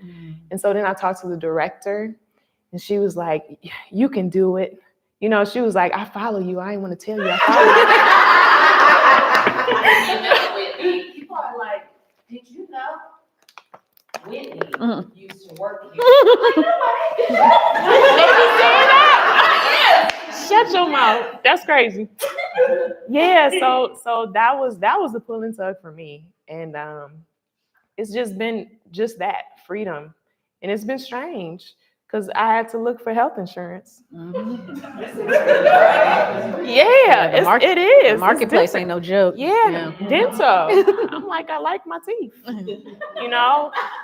All the things. And so it's been an adjustment, but for me, it was giving my time away to a company that when I leave, I'll be replaced. Yeah. But my time in life can't be replaced. Yep. Right. So I had to wait it out. So time as well. Yeah. Time. Yep. Yeah. So, well, any more questions? What happened? 8 o'clock? Yeah, we on time. Okay. So going forward, the rest of this is going to be like a mingle where you can talk to each other. You can get out of your shell, talk to each other, maybe figure out connections, right? I would love to take pictures if y'all interested. It's like a meet and greet. We're going to put the music on. We got some snacks. If y'all want, we can just kick it. So I would love to just, come around and talk to everybody. I love meeting people. I feel like I've met most of y'all already. And two, if y'all have any ideas, we can just keep talking. We got the space for another hour, but we just gonna cut the music on. And that's about it, y'all. Oh, and I do personally want to thank everybody for coming here. This is my first time doing something like this. Super out of my comfort zone. But I love people, and I'm so grateful for everybody's support who support me online, and it feels like we related, right? It don't feel like I'm up here and none of that. I love that it's linear, and I'm grateful for that. And shout out to Van Leer Studio, Carmen and Brandon. Yeah. And also we have vendors over there. We got the Black Candle Company, Jessica Dokes in the back, hey.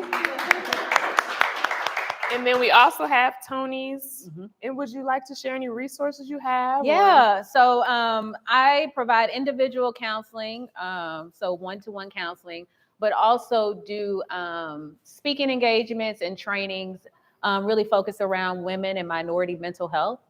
And so if you have a small business who needs some emotional support for their employees, or just would like me to serve on a panel or come speak, definitely reach out to me as well. And so again, specializing on an individual level with anxiety, depression, stress, imposter syndrome, and those who are healing from a traumatic brain injury, really catering to women and minorities. So, yeah.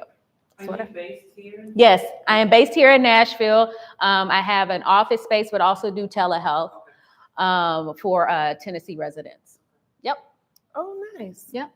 Tennessee specifically. Tennessee specifically. Okay. Still trying to, get connected and get licensed in other states. So right now I am limited to Tennessee for individual, one-to-one counseling. But if you have speaking or consulting, need consulting services, I can definitely, outside of Tennessee, I can definitely connect with you. Yep. Okay. Yep. I did want to say, first of all, I want to thank Whitney for just collabing with us to do this event. I also want to thank everyone for coming and just being open and being engaged and being attentive and just having your hearts open to receive and asking those questions so that we can all leave here better. And I also wanted to do a shameless plug of Baylor Studios.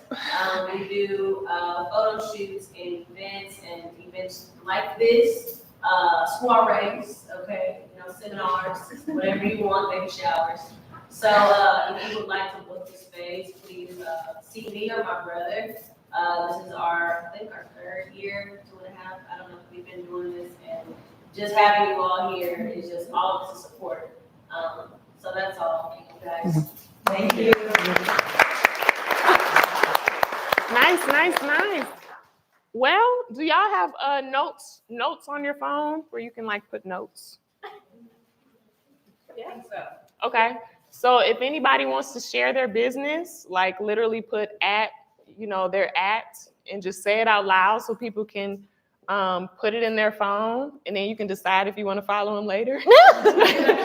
But if anybody want to share their at, so mine is just Witty. Yeah. I'll go first. Mine is at Toni Kelly Counseling. You want to spell it? TONI Kelly KELLY Counseling. That's on Instagram, and that is the same for my website, ToniKellyCounseling.com.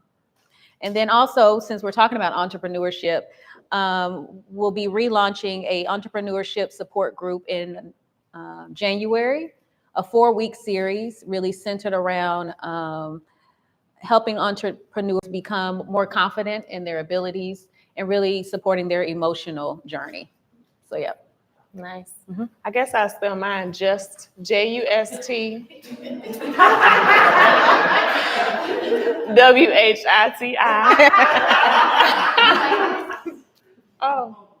Oh, boom.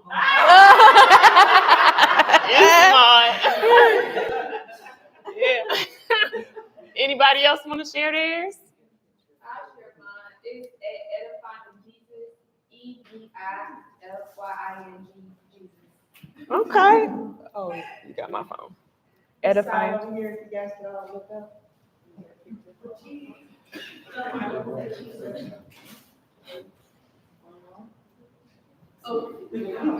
Y'all cute.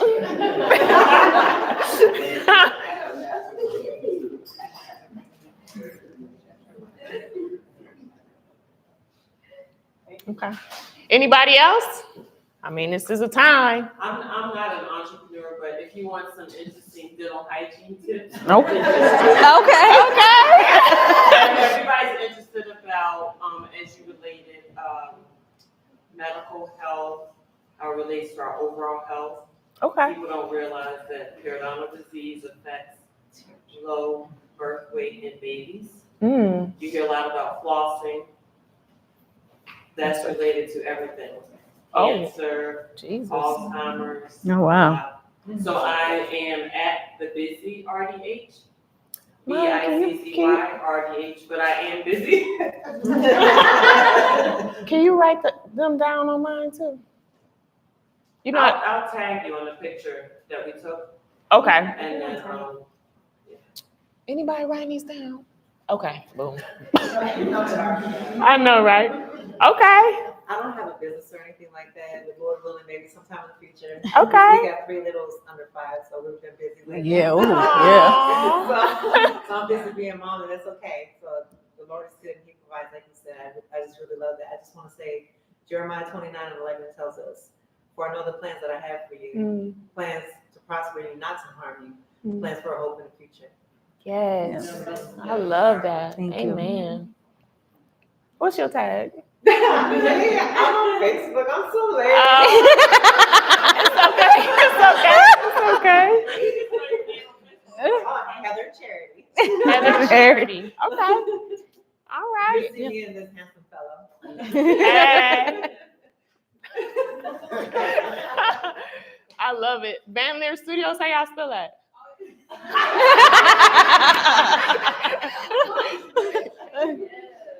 Nice. Van Leer Studios.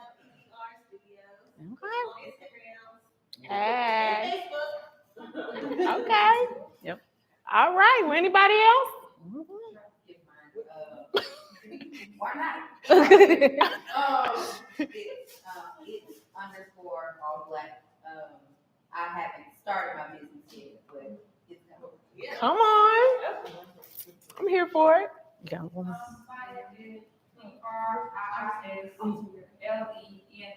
want to prosper. That's a Breeze Lens. Breeze Lens. Okay. I love it. What? Your mama my life coach. You want me to? Oh, okay. So my mother's is, I should know. Mom, say yours.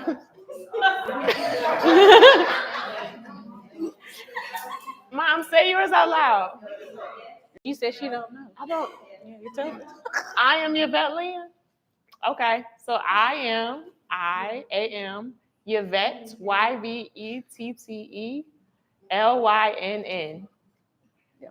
She gonna learn how to say it one day.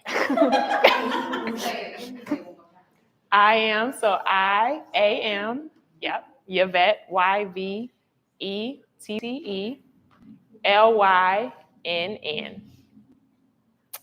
Yeah. All right, well, we can play the music. All righty. And y'all want snacks? The snacks around the corner. Yep. And Yep. There's some cool questions on the back. yeah.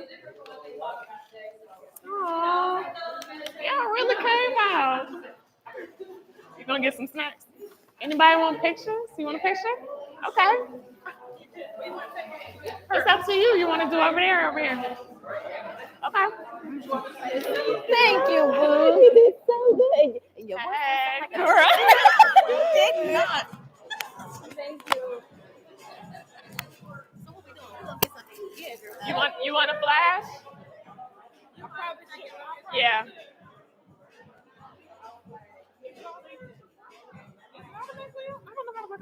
Got you. Boom. I had to learn because I didn't know either. Yes.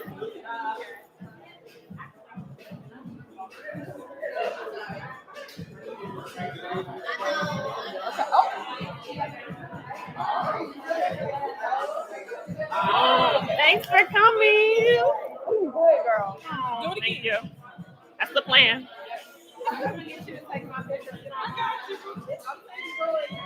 Ah, you made it.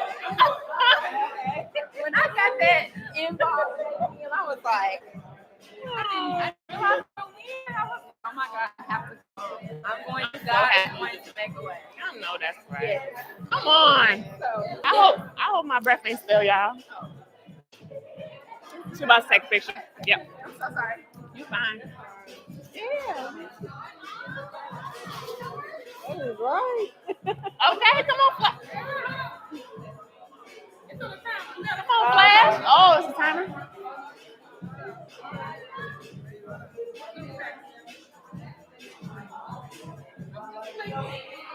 Okay. Oh, another one. Okay. Thank you. Yeah, for sure. You want to check them out? I'm a little blind right now. Oh, that's cute. I love you. Yeah. Thank you so much. Yes. Nice meeting you. Nice to meet you too, Sammy. I like your dress too. Yeah. Make sure you get a snack. Yeah. Yeah. Okay, we're gonna do a regular picture and then we're gonna do a boomerang. Got you. Okay.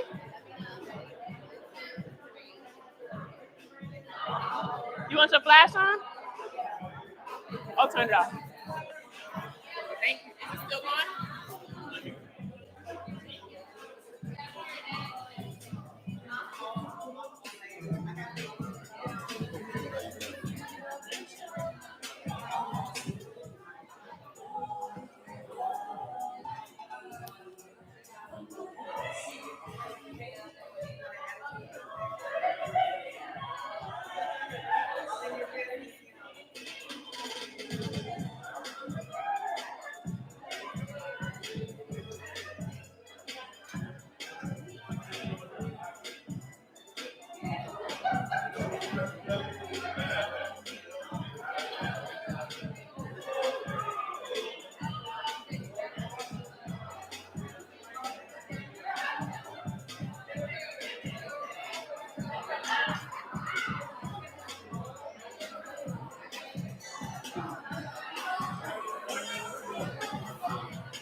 crying in Starbucks, you know. Now you got to put everything down. We got graphics, so and hopefully the next guest got all the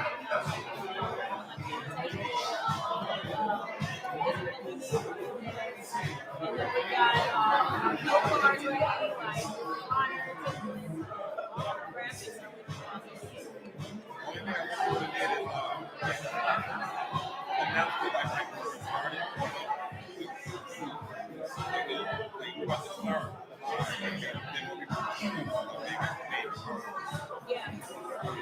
graphics, yeah. More, I would say more announcements. To bring more people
I'm a heathen. I do all this stuff. You know what I'm saying?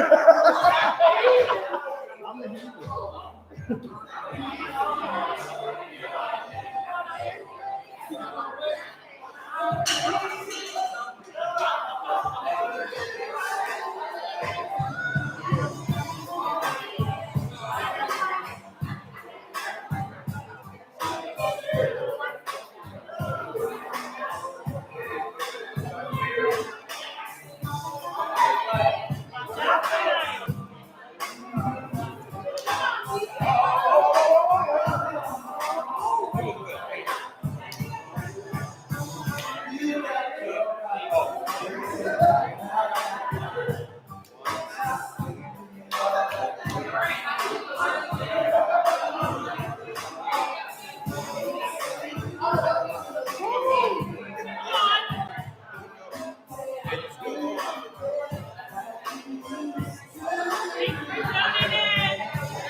Thanks for tuning in.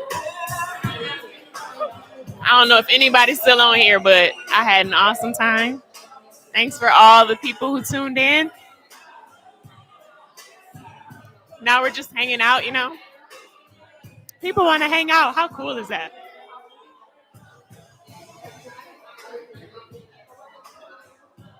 Don't leave me now.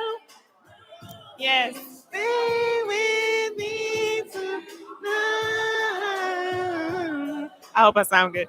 Don't leave me now. Oh, this for the live. Stay with me.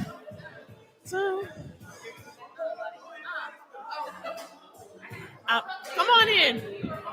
Heart, you're my soul. So much control. Come on, karaoke. Oh, see you wait in a piece of me. Come on. Don't leave me, boy. Stay with me tonight. Is that harmony? A little bit. Okay. Don't leave. Darby? You don't want to do that for us? Oh, you just stay on spot. Okay. Yeah, that's live. You on there for us? I'm on YouTube, right? Yep. Hey. Okay. I'm here for it. Come on. Teamwork make the dream work. That was good. Did you get some snacks? I did. I have. I'm about to.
3 yards, yeah. Yeah, we working on it. We working on it right before. Yeah, I used to do this podcast. I was in Miami, yeah. I was down over here. Okay. Nah, I was next door. Yeah, I was trying to find something to do. I go back tomorrow. They were like, yo, check out this one. I'm like, what? The first one? I did a film for drive. I did a great job, man. Yeah, that's what turned out. I was excited about it. You say you live in Miami, huh? Yeah, right downtown Miami. Yeah, I live in Miami. I live in Florida. Yeah, Florida's pretty set out. It was between here and Florida, actually. I was living in New York like 3 weeks ago. That's where I'm from. Correct? Yeah, of course. I'm originally from Long Island. Okay. Yeah, I was in Manhattan. Yeah, I was out here. Like 3 weeks ago. I'm ready to get out of the city. I love Florida. I'm not going nowhere. It was between here and Florida. I ain't going nowhere. Man, I might get out there eventually. Yeah, the place I was looking at, it was all gonna be in. Yeah. But yeah. Niggas in this big place.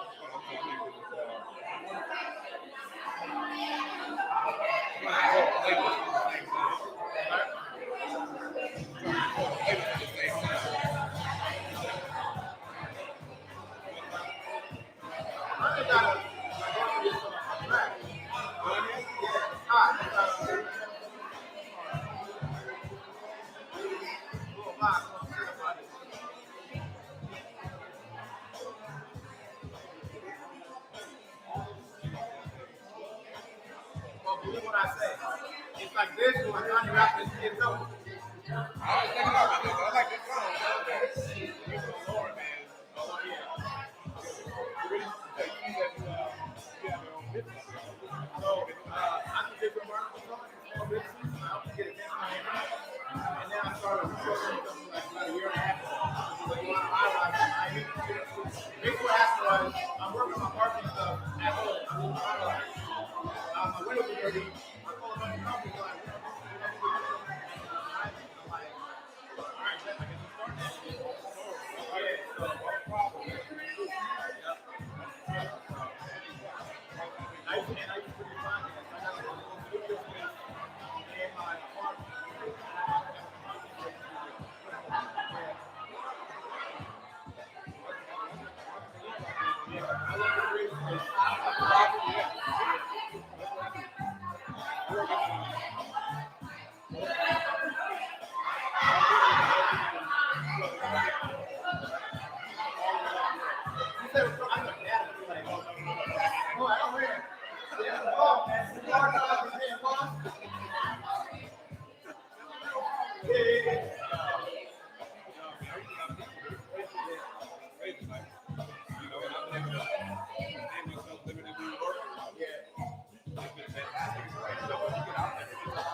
Oh, Jared. At the jewelry store.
I'm back tomorrow.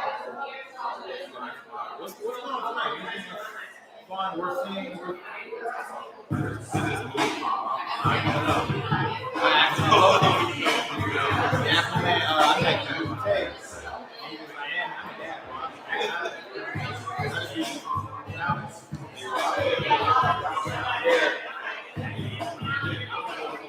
Oh, you'll find him on TV in the hotel, go sleep, old man.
Nobody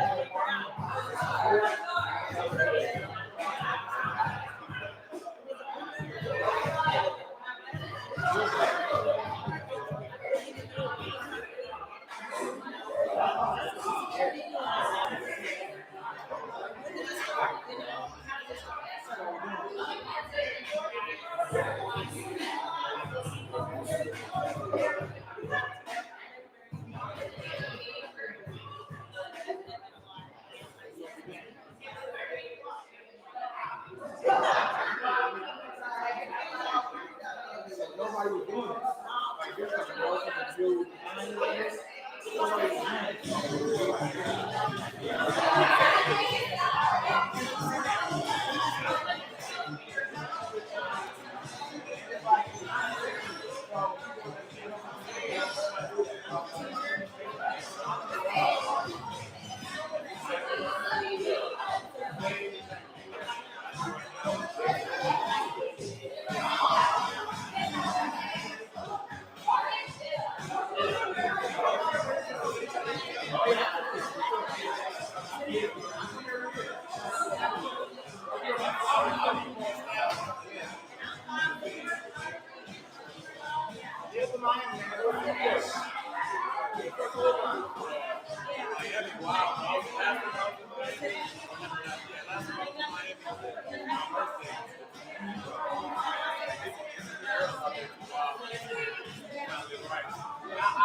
Wow. It's cool. I was right.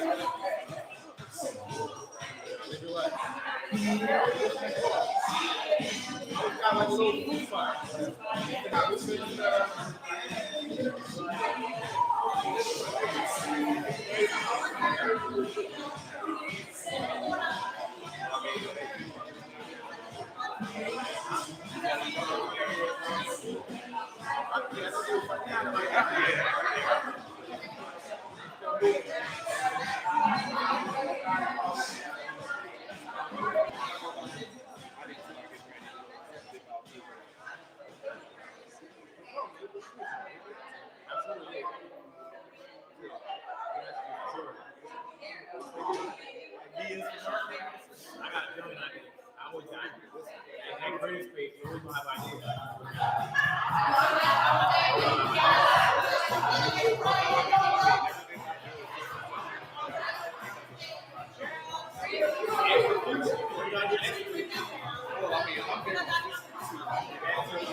It's like three something.